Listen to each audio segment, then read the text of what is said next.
Mr. President, you were speaking about a modern Africa, and I'm here with the Bay Area Reporter, which is the LGBT newspaper. And for people who don't know what LGBT is, that's the gay and lesbian community.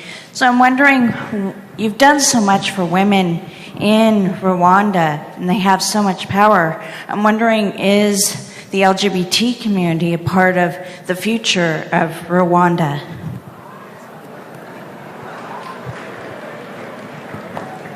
Well, I don't know if I understood what you just asked, but I guess I understand. I have understood. But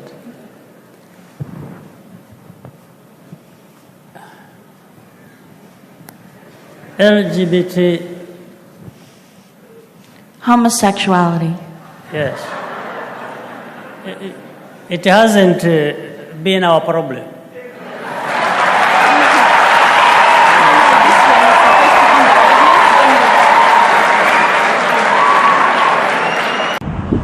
Hello and welcome to another day in paradise. Today we're going to talk about President Paul Kagame, and we're going to talk about his success at taking the failing genocidal country of Rwanda into success and prominence and peace. But first, I'm going to ask you to please like, subscribe, share, and click the bell notification so you know when I've posted a video. Thank you. A couple of weeks ago, it was my wife's birthday, and we went out to have a few drinks, and we went to a restaurant with a few friends, and one of her friends brought her new boyfriend, who was an African continental. So I thought, yeah, this is nice. I'm going to really be able to get stuck in and have a nice chat with my African brother. So we started chatting, and I'd only just found out actually my family history, my tribe, my origins. And of course, when I have the opportunity to speak to another African brother about his origins, I ask him. So of course, the first question I asked him, okay, I said, oh right, brilliant. I said, what country are you from? Kind of a typical question I think a diasporan would ask somebody from Africa if they don't openly come out and say where they are from. And he said, oh, I'm from Rwanda. And so the first question that came out of my mind, and in retrospect I perhaps should have been a little bit more sensitive to this question, I said to him, well, what tribe are you from? Now his reaction was very somber actually. His face drooped. He didn't look at me, put his head down because he didn't want to answer the question. He didn't answer the question actually. And his girlfriend had to step in and say, oh well, he's from Rwanda and they had the genocide and I don't think it's a good idea to speak about something like that. Now, you know, it's going to be difficult for me to be empathetic towards him. I've never been in such a situation before. My people have never been, well, they have been, but many years ago have been involved in genocidal actions. They were my people were the Bantus. We were the people that were targeted, not just for extermination, but for theft. But anyway, so his girlfriend interjected and said, you know, sorry, you can't answer that. And I could see that he was actually a little bit cold to me for the rest of that night. I just think that was kind of not strange, because like I said before, I can't be I can't really tell you how I would feel if something like that had happened to my people in recent history. So,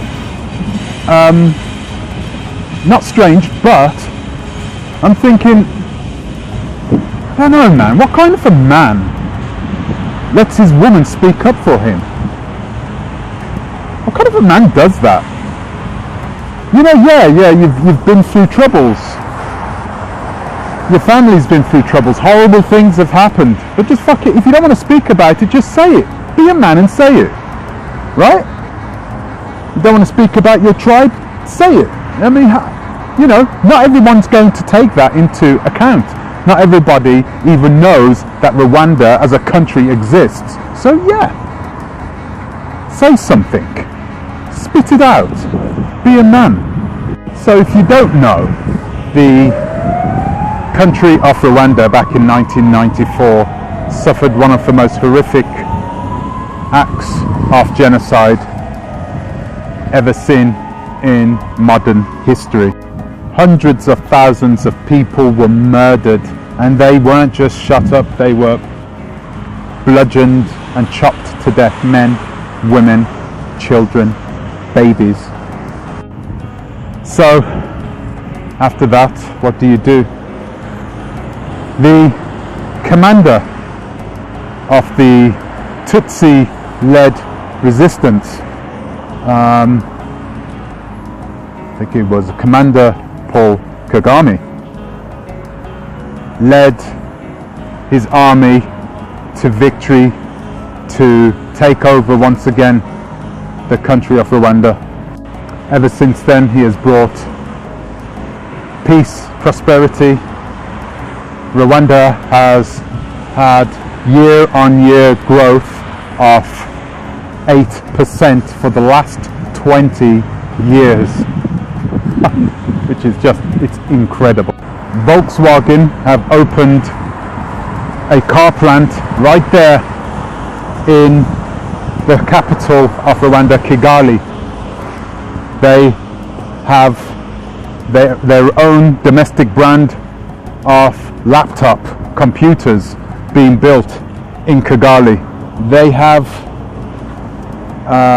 even free high-speed Wi-Fi available to everybody in public. That is just unbelievable. That connects everybody who is Rwandan, and anyone who is there will have internet connection. That is just brilliant. If you're from the continent, you already know how difficult it is to get stable internet connection in your own home. So in order to get high-speed connection in public, that is seriously impressive. So he has remained the president now for over 20 years, and it seems as though everybody's happy. Everything is hunky-dory. No problems, peace, security. But has it all come at a cost? The Rwandan banking sector is not exactly the biggest in the world. It's not exactly a tax haven, and it doesn't look like they have an abundance of resources in such a tiny country, whether it be human or minerals. They don't have anything like that. So how on earth have they funded all this growth? Well, that is an easy question to answer. Coltan. Coltan is an essential element for the production of lithium-ion batteries. So everything from mobile phones to Tesla automobiles needs this crucial element.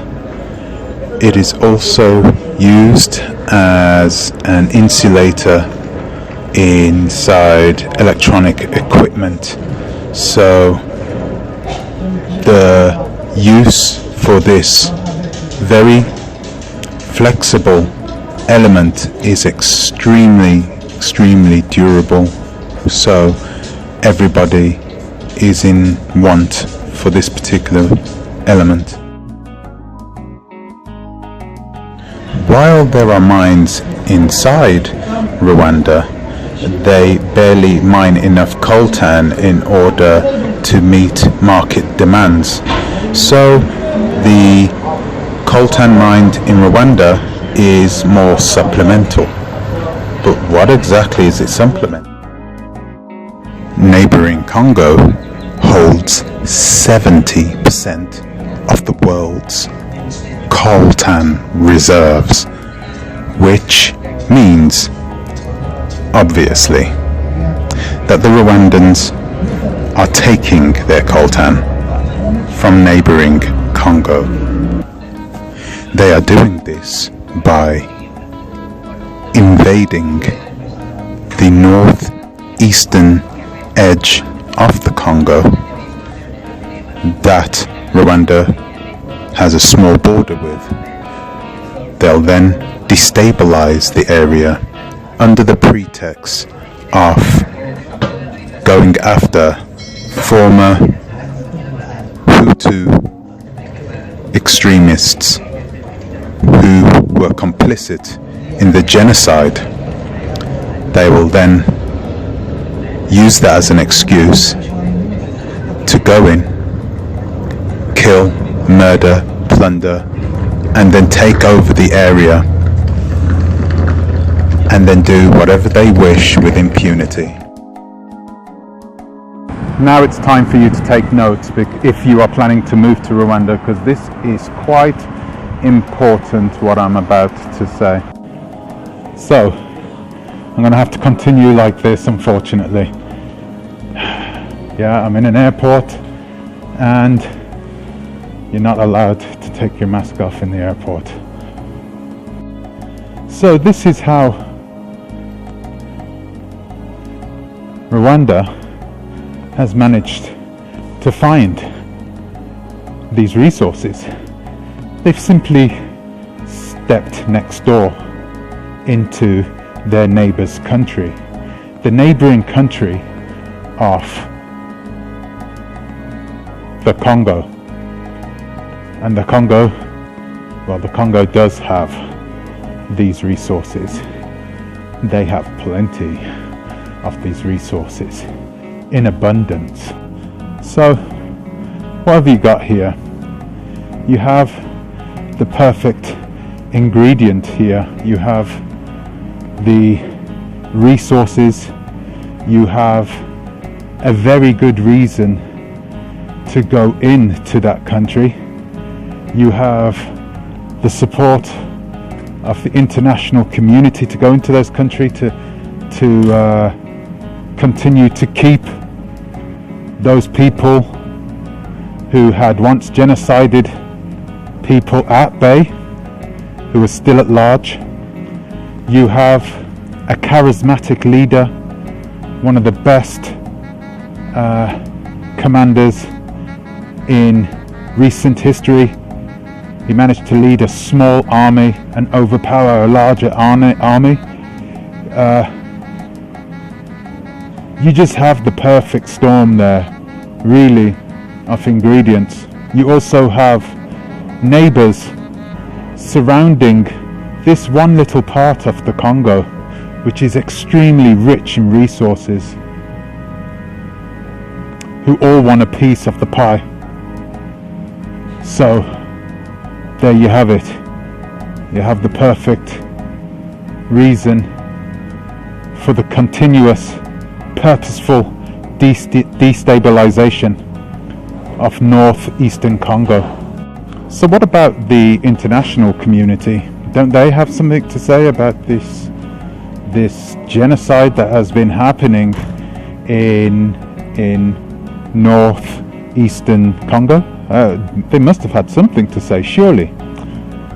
Well, the answer to that is no. They have way too much interests in the Congo. They have too many minerals, too much gold, too much oil, too much coltan. They have an abundance of other minerals that you may not have even heard of. I mean, even the power stations, the multitude of power stations, nuclear power stations that run and power most all of France and most of the factories in Germany. Where do you think they get their plutonium from for that? Where do you think that's coming from? Of course they can mine it in other places, but it's not going to be as good as the stuff that comes out the ground in the Congo, right? Everybody knows that the plutonium that they used in the Little Boy bomb and the other bomb, forgot the other name, the two bombs that they used to bomb Japan, where did it come from? It came from the Congo. So the West is keen to turn a blind eye to what has been happening, and this is the reason why you have one of the most, not even one of the, it is the most richest country when it comes to natural resources on this planet. No one else comes close. If there was stability, if there was peace, if there was no purposeful destabilization, both politically and militarily in the Congo, not just the Congo would be rich, but the whole of Africa would feed off that massive, beautiful country with its beautiful people. So does Kagame have blood on his hands? Well, if I need to be honest with you, I truly believe so. It's just, there's just too much evidence to believe the contrary. But I truly believe that he sees this as a price worth paying. The murder of innocents. Oh yeah, okay, we have to murder 5 people to get at the one person that may have killed many Tutsis during the genocide, but so be it. So be it. This is the way dictators think. And you know how the international policy is when it comes to brutal dictators. Do as you wish, just make sure you contain it, do it behind doors, and make sure you give us what we need. Make sure you give us what we want. So there you have it, guys. I mean, if you're planning to repatriate back to Rwanda, that is something you need to keep in mind. It's very important for you to keep that in mind, because I can tell you this now, nothing that was built on riches and resources that have come by through the murder of innocents, nothing that has been built, not one nation, not one empire, is still alive and well today. They crumble, and I think the reason why they crumble is because of that energy. I mean, it's just, you can't bleed out babies in the middle of the Congo jungle and believe that nothing's going to happen to you, and believe that, oh, you can just sweep this under the carpet. No. The universe is always watching. It knows. I can tell you this, I couldn't live under a leader who willfully shed the blood of innocents just to get his own back. I couldn't do that, and I surely couldn't do it for a leader that has done it so in order to enrich his own country. So that's it from me from today. It was a really somber video, looking this video up and having to go through, I mean, just watching those videos was traumatic for me. So, you know, it's crazy to think that that this happened only 20 odd years ago. People were doing this, chopping people up. I mean, it's just, I just can't even fathom it. But this is where we are today. We have a chance to change things and to put things right. But this purposeful destabilization needs to stop. And we as diasporans, we have that job. So again, guys, thanks for listening, and I am sorry about all this. I'm sorry about it. I'm sorry that I have to wear a mask. I mean, it's ridiculous. So I hope you could hear me clearly. I'm going to be putting up some more interesting videos concerning the diaspora and the diaspora's return. So please keep watching this space, and I'll see you in the next one. Ta-ra a bit.